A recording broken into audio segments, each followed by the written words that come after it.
Ассалаумалейкум баршаңызға. Екінші этажымызды өруді бастадық. Кеше кірпіш келіп, кеше күні бойы келген кірпішті кранмен жоғарысына шығарып, сондай жұмыстар атқардық. Кеше енді бүгін өріп бастады. Міне бір стена бітті толығымен. Одан кейін үйдің артына мынандай ригельдер құйдық. Болашақта мына жер терраса болады. Мына жерлерді периламен жауып, лестница істеп, осы жерден де кіріп шығатын қылып істеу мақсатында крыша жабылады. Бұл жерге де сол себепті мынандай ригель колонна құйдық. Артыңғы жақтың стенасы жартылай өріліп шықты. Қазір енді екінші этажға шығып көрсетемін. Екінші этаж көрінісі осылай. Қойған плиталарымыз міне мынау. Бірінші этаж біткеннен кейін сейсмопояс құйып болғаннан кейін 5 күннен кейін плита қойылды. Сейсмопоястың қатқанын күттік. Сонымен плитаны алып келіп қойдық. Жалпы 33 плита кетті. 33 плитамен жабылды. Плитаның бағасы квадраты 8300 теңгеден шықты. Алып келуімен, кранмен қойып беруімен барлығы 1.600.000 теңге болды. 13-13 размер, үйдің размері 13-13. Мына жерде лестница тұратын жер ашық қалдырылды әрине. Бұл жерден лестница түседі. Одан кейін келесі күні мынандай шетіне сейсмопояс құйып шықтық. Плитаның шетіне плита 15 сантиметр жатқыздық сейсмопоястың үстіне.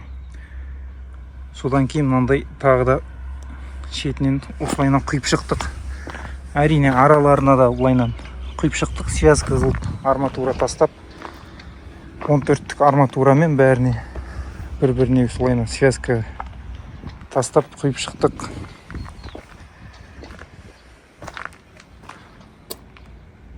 Кеше енді 3 КАМАЗ кірпіш келді. Соның бәрін кранмен шығарып, 1 КАМАЗды кран 20.000 теңгеден шығарып берді. И мынандай топырақты да шығартып алдым. Мынаның бір кубын өзінің науасы бар кранда. Осы науасын 1000 теңгеден шығарып берді. Ал мына кірпіштерді 1 КАМАЗын 20.000 теңгемен келісіп, солайынан шығарып берді кеше келіп. Енді бүгін өру жұмыстары басталып кетті. Мінекей көріп тұрғандарыңыздай. Анау тұрған отдышкалар. Енді мынаған мен арзанын алдым. Өйткені бұл вентиляция болғандықтан тек үйдің ауасын тартып тұрады. Сол себепті арзанын салдым. Ал ана жерде екінші этажға көтерілетін стенаның арасымен екінші этажға көтерілетін пластикалық трубаны ең қымбатынан салдым, қалыңынан.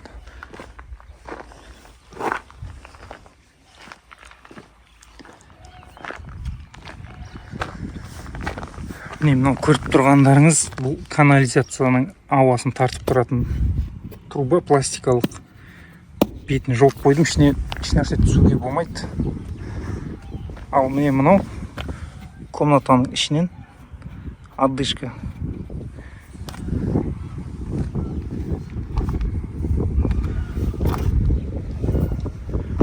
Міне мынау екінші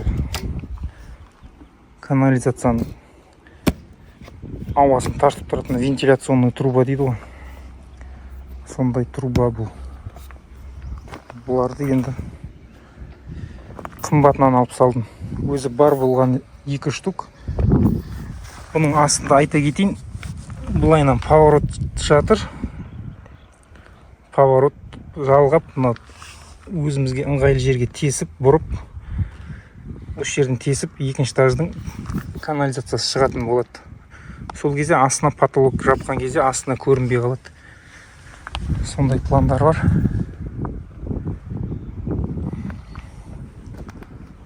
Колоннаның арматуралары бәрі 14-тік российский арматуралар. Бүгінгі күнге дейін құрылыс барысы міне осылай.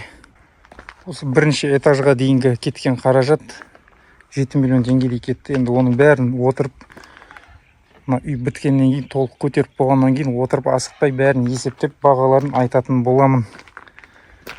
Материал қаншаға қымбаттаған, соған қарап біліп жүретін боласыздар сіздерде. Қойған плитамыз астыңғы үйдің ішінен көрінісі.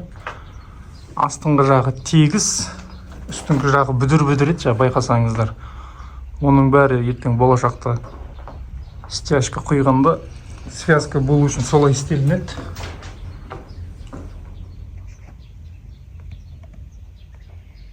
Көріп тұрғандарыңыздай сейсмопоястың тегістігін көріп тұрсыздар. Енді жарты сантиметрдей ойнаған ары бер, бірақ ол ана ағаштардың бәрі алынып тасталынады. Кеше шетіне бетон құйғанда осы опаловканы осы ағаштарға связка қылып байлаған. Негізі естеріңізде болсын, мынандай ағаштарды вообще тастауға болмайды, үй салып жатсаңыздар. Осындай пайдаға жаратуға болады. Жарты метр, 10 сантиметр ағаш болса да жинап қойған дұрыс екен. Осылай құрылыс процесі осылай кетіп жатыр.